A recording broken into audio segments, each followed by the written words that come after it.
Նախ կխնդրեմ երկու բառով այսօրվա ակցիաների մասին խոսեք եւ հետո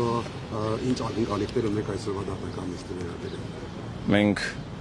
այսօր գտնվելով քննչական կոմիտեի դիմաց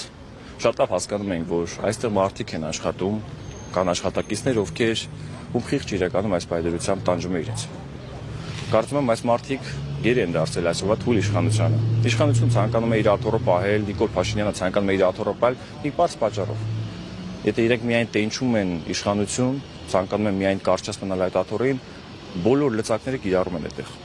Եթե այսօր Սամվել Կարապետյանը գտնվում է անազատության մեջ, ուրեմն այսօր այստեղ ժողովրդավարության մասին անգամ չեն կարող խոսել, արդարադատության մասին չեն կարող խոսել։ Քննչական կոմիտեն արդարադատության մեկ ինստիտուտներից մեկն է։ Եվ ինչ է լինում, որ այս պարագայում քննչական կոմիտեն պիտի ազատագրվի։ Այո, պիտի ազատագրվի, որովհետև եթե այսօրվա իշխանությունը փորձում է իր բռի մեջ պահել բոլոր պետական ինստիտուտներին եւ ընդամենը պարզ կերպով ծառայեցնել միայն իր անձնական շահերի համար, պետությունը ինչ որ փակ բաժնետիրական ընկերություն չէ, էլի ինչ որ մեկի ձեռքում։ Պետությունը դա ինստիտուտներից կազմված ազգային գաղափարախոսությամբ կամ գաղափարախոսությամբ հետևող մեկ ամբողջական ինստիտուտ է, որը կարելի է ուղղակի կերպով դիտարկել, որտեղ այդ ժողովուրդ են ապրում, մարդիկ ցանկություններ ունեն, կամք ունեն, ազատության մասին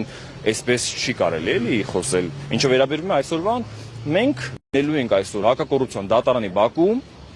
հակակոռուպցիոն դատարանի բակում լինելով ի աջակցություն Սամվել Կարապետյանին,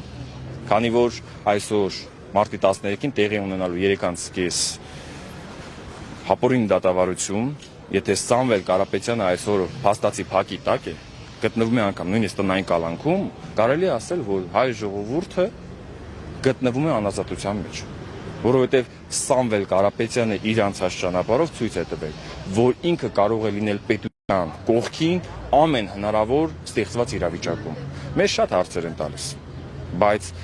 մեր նպատակն է, որպեսզի լուսավոր չկայնային աշխատանքը իրականացնենք եւ ներկայացնենք, որ Սամվել Կարապետյանի